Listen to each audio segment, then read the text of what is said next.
remove the wall cry with tornado. Yeah, a He purge. doesn't right? have shot. And remove the defense matrix too, right? Yeah, that's a great pick. It's a good pick. A couple of them off back to back, so good juking through the trees by Ramses to make sure that he doesn't feed that early first blood. But yeah, back to mid. I know. Again. Okay, never mind. Ramses' Fishman's up pretty low. Ramses might be able to step back. And the last right click and secure first blood. That's going to enable him to bring out a brace up, maybe a little bit of extra regen as well. So a good start. Mid lane, no one. Okay. But this is a solo kill. The mage, not the witch blade.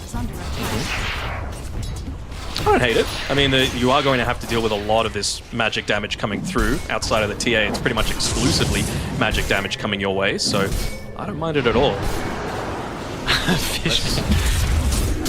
Almost. TP from Thompson onto the back line, so I don't think you can completely leave that up to Ramses. Mars, in my opinion, works better as like that second wave of initiation. Speaking of Ramses, he's standing right next to Fishman right now in the tree line. Gonna go They're for coming it. down.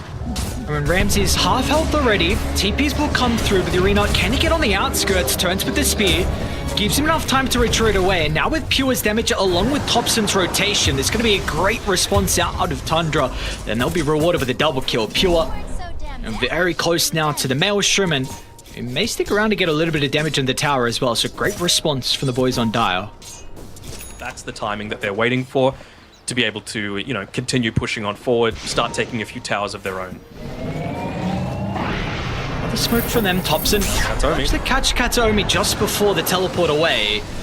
Radiant are starting to converge down. They're even going to TP the Sven along with DM to the outpost. Kataomi, he's taken a long time to be killed off, but now, I mean, Dire are trying to mirror this move, but they might not dying. Latest Thompson, he's caught out with the no one less track on top of the Invoker. They're not done just yet. No damage to be able to stop the... Fishman's positioning, playing over to the right side where Watson's currently farming the Ancients.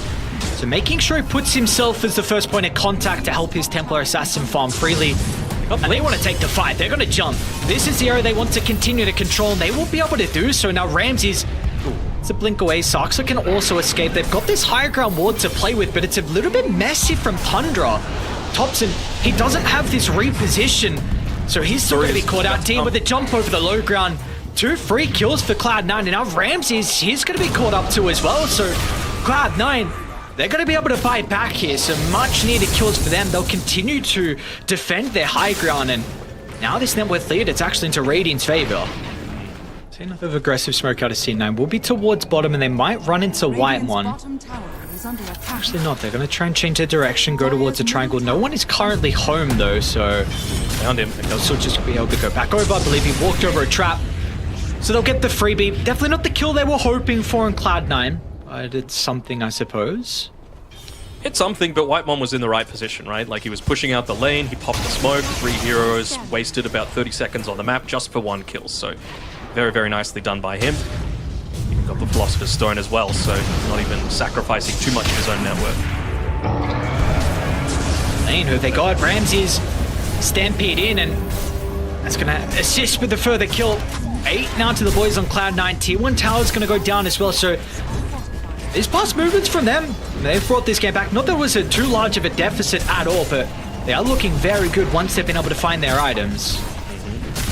With those 3 braces, even actually going to make this movement happen as soon as that Deso comes out for Watson. Love this. Like, he's been so on point with hitting his timings and instantly moving into the right position so that he doesn't even waste 5 seconds. There we go, straight onto Ramses. And an easy pickoff. Just run straight under the trap. Not much you're going to be able to do. Still, some heroes are smoked as well. So DM and Fishman maybe thinking they can get a +1 to the triangle. No one's home, but maybe if they go further to the south, they are currently venturing out inside the lane. Pure's going to show. Whitemon will actually break the smoke, so maybe giving them an opportunity to react. Pure's still going to run forward the back of the lane. In with the stump, but everyone else actually TP'd to the outpost, so a little bit messy. Nice tornado. They don't have all the reinforcements to be able to set up that initiation. Now, no one's still going to try and jump in the middle, but the BKB protects Pure.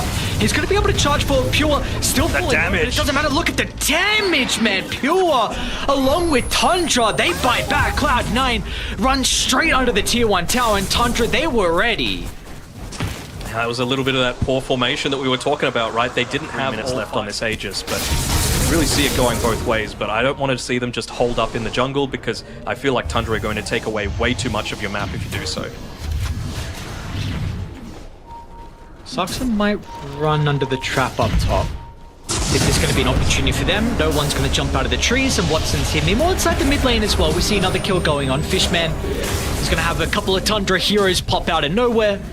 So it'll be a 1-for-1. I believe that is a dieback, because we saw the buyback previously from Fishman. So 60 seconds without the Sven. I wonder if they do even want to fight now, though, on C9, right? That's the big thing. The arena was used to be able to kill that Sven, and yes, you don't have him for a full minute, but that really does enable your Stampede quite heavily. Seems like for now, they just want to try and absolutely found his way. He's level 20, so he's got that reduced damage reduction from the focus fire. So all outer towers are going to be claimed in the duration of this Aegis. Probably not the absolute ideal that they were hoping for on Tundra. Maybe looking to try and invade the high ground just once, but yeah. Okay, we'll see if they're going to be able to make the jump. Arena is there from Ramses. They've got to water the high ground as well. Ramses was waiting to get the Arena onto 2, and now Pure's going to be here with the damage. Yeah, the Crimson's there, but it doesn't matter. Pure, I mean, Crystallis, give him the Alacrity, the Solar Flare. The damage is really there. Yep. And, like, he's got more crit to come eventually. He's going for the Satanic just so that he can, you know, be a little bit more survivable. He knows that no one hasn't really been part of these assassin, but not to be this game. Tundra just sweeping from lane to lane. I think the biggest thing that I'm impressed with on Tundra is their itemization as well, right? Like, just all of these things that they're going that are basically, no pun intended, nullifying what Cloud9 are trying to do. Saxa is going for a nullifier as his next item, and when you consider what that can get rid of, you know, the status resist coming from the defense matrix gets rid of some of the Crimson Guard damage block as well coming through. That is a really useful tool. And that's not even just talking about the damage, right? If you've got the Solar Flare, plus the Nullifier, plus, you know, being a universal hero, all of those items as well. Smoke, no one.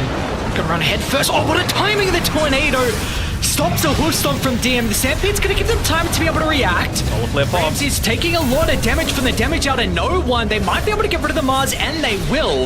A 1-for-1 to be able to start the fight. Saxa with an aggressive jump in, but by himself, he's trying to deal with no one. Saxa might be able to get the kill somewhere. No way. Oh, the Matrix. They started the last second, but it doesn't matter. Saxa assassinates the mid laner, but still over to the right side. Watson, he's trying to find an angle into the middle. A timing of the Hurricane Pike gets a little bit of separation out of Pure. A 10th in the side blade. It's a close one from Watson, but just not enough. They're going to go for this.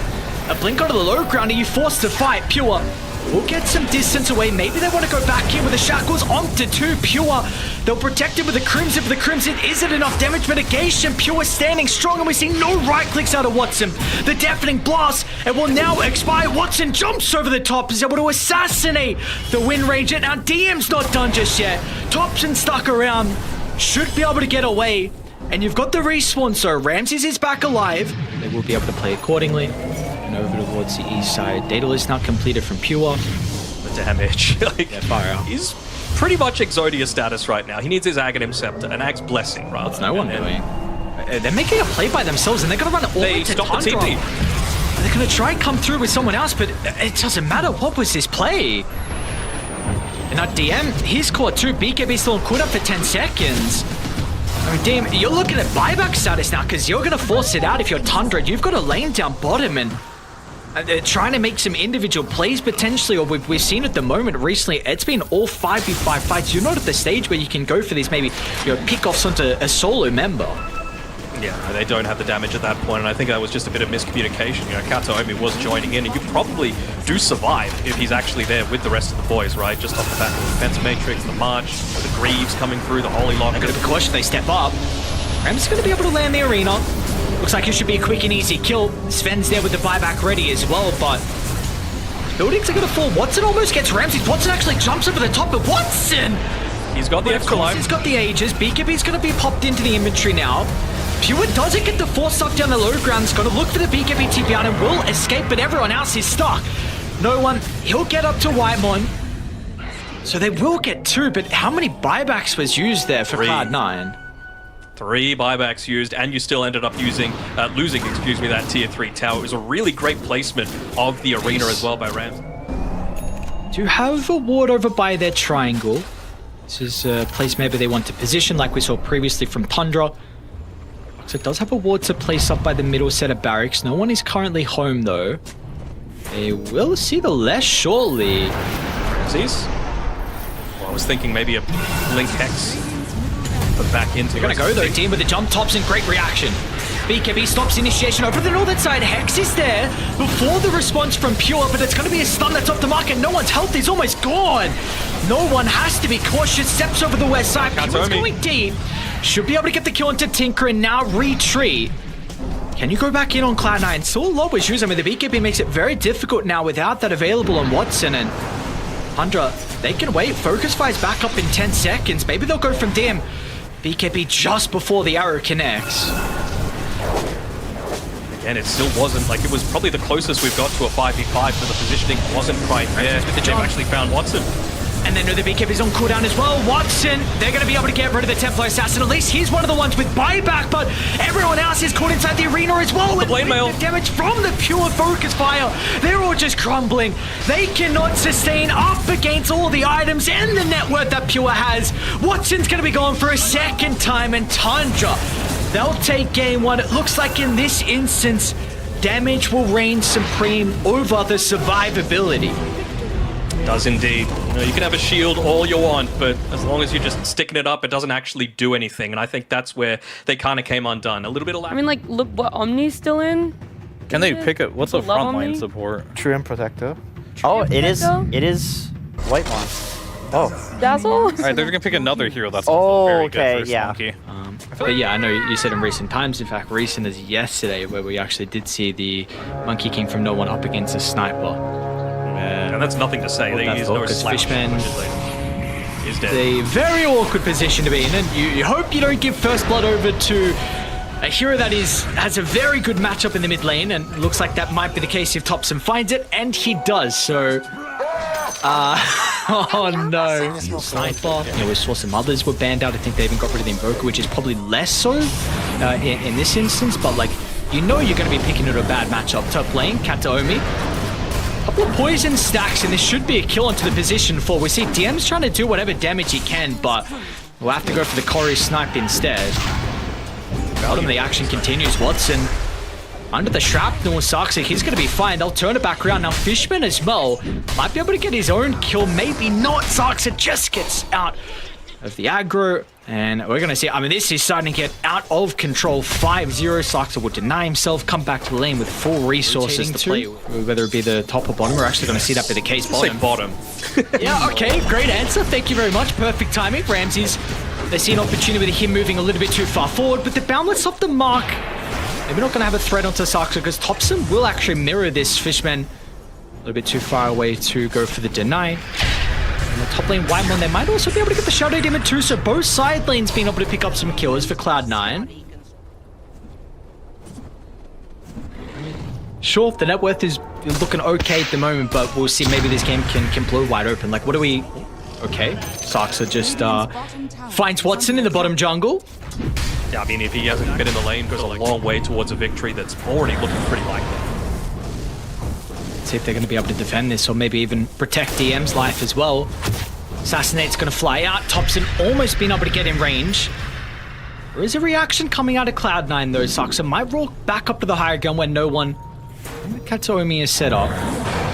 Go for the stacks. I saw no one. Yoinking the stacks as well. They're going to force a response here. So not really in a position to be able to help, but he does have the Eclipse leveled up if he absolutely needs to. Fishman as well with the Pincer movement. They're going to be able to get the Fiends get in. It's looking a little bit messy from TUNDRA. Great stun. Along with the damages being split on multiple members of TUNDRA, so no one's really weak at the moment. Now Rams is able to continue the chase up to the high ground, and we saw previously in game 1, that was a big advantage from Cloud9 to be able to defend their triangle, but this game, it's just not the case. They'll lose 3 heroes, and they'll lose the stack as well. With the Eclipse leveled up early, he still felt so anxious about joining in because of how far behind they are in net worth. No points in the lunar orbit as well, and he's potentially getting dived as well as soon as he walks back into this lane. Pretty deep though. So gonna make the attempt. Watson tries to do his best to turn around with the Eclipse. Okay. It's gonna net them a kill onto Ramses, and hang on a second. You needed a couple more heroes. Just a lot of respect. Oh, this is a maxed out beam that Watson has, and okay. that's what you're able to do. I'm very happy that you're able to, you know, bring what we said into reality on this Luna, but it's just going to be nowhere near as effective considering those illusions are going to be instantly wiped out as soon as you use the poison touch.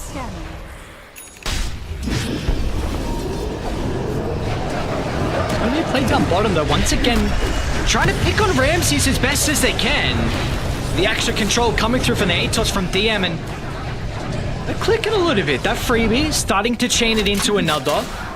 This is maybe something that we can continue to see. No one instead. He is their initiation. He is the one that needs to be finding the backlines. Wants to make sure that he's going in onto White One as Tundra actually go through the Fiend's Gate, so they'll look to join in once they go onto Saxa.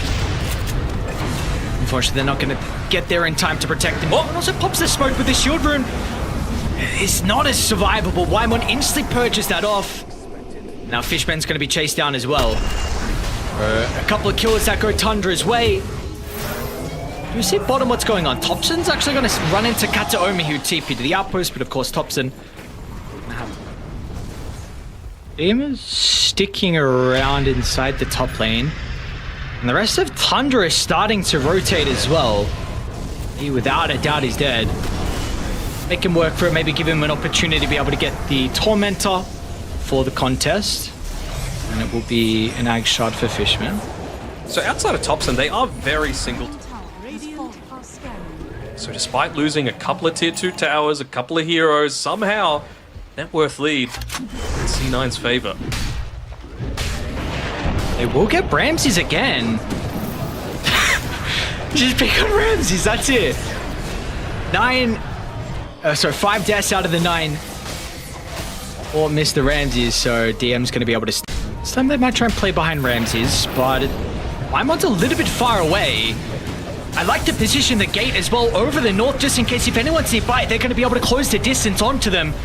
So Ramses able to reposition, but unfortunately with the Shattered Demon, will not escape all the raw damage that Cloud9 have. So Eclipse has to be used. Watson's going to stick around to farm the wave, but Tundra are here. They brought the 4 remaining heroes. No one's going to stand his ground up on the trees just in case to give them this outpost location to maybe buy some time and give them the vision, but it looks like Cloud9, well, they actually want to stay around. Ramses in a crash shift on the high ground. Ramses! No. You're not jumping up into Watson when he's ready to go with the lunar orbit maxed out. And now no one, he's been able to catch up to Saxa as well, but the Gleipnir holds the sniper into place. Tundra trying to take the fight with their numbers disadvantage, but they are forced to. There is just no escape from them. They have to stand their ground, but the Fiend's Grip stops Pure from being able to right-click it all. I mean, the Grave is making it so frustrating. Pure might be able to TP up, but the Nightmare stops him short. They also catch up Thompson inside the tree line, and Cloud9, they are back with a bang. An incredible team fight from them. Ramses is having a game that he'd like to forget, just going for a couple of dives too deep. The only reason he was saved previously. That's right, and again, we talk about these different timings, and no one really. Oh, nice. Just able to get away. Yeah, we talk about these timings. They made the most out of that one with the butterfly. They're just going to go straight back. They're going to say, you're going to make this wrap around. We're going to need you to be a little bit quicker with your movement because this is a melee and range racks going down. Who are they going to be able to find on the back row? With the position, first point of contact. Yeah, they're trying to with the Underlord, 2,500 health that they have to go through. Slardar tries to get the initiation. Ramses, it's not good enough though. They're onto Thompson. Thompson's able to activate the Grave. He's in some danger. Banishment will buy him some time. And now Watson, they've got Pure up in his face. If they can deal with the Lunar, it's a lot of their damage output, but it takes too long. Yeah, you get rid of Watson, but the rest of Cloud9, they're in hot pursuit. Up on the high ground they go. There's some buybacks available for Tundra. They'll get one out of Thompson, another one out of Whitemon as well. It's a really heavy committal. No one will use a bit of a defensive Wukongs. Some respect needs to be given. And they are out though. Multiple buybacks from Tundra, and they will get no value out of it. C9 may look to try and push their advantage while they can, especially now again that they've hit these big timings. You've got level 20, you've got the Kanda, you've got the Butterfly on no one as well. So will they be able to catch someone out again if they can find Ramses another time? Potentially a 7th death here. Ramses' health will just evaporate. The Grave's going to be there. But with the BKB activated, there's going to be no banishment over to the right side. The squishy heroes all get blown up. And they were the ones that used the buyback prior. Watson cleaves them. It's the Rain of the Glaives, the Eclipse as well. And that's probably just game. All you need to do is rally around your strongest hero, and by far, that is Watson in this game. Pure, he's going to try and get away for those bouncing glaives. Man, Catching up to him. Just gonna go for the throne. Why not? No glyph, T4 towers, and of course there are no 2 heroes without a buyback. Look at those glaives. GG. Okay, there we go. Third time's the charm. But we'll get a 1-1 for our first series of the night. Tundra looked very good in game 1 and also to start our second game, but they just were not able to utilize that advantage. They were not indeed, and really, I'm surprised at how kind of felt like this one slipped out of Tundra's grasp, right? Like,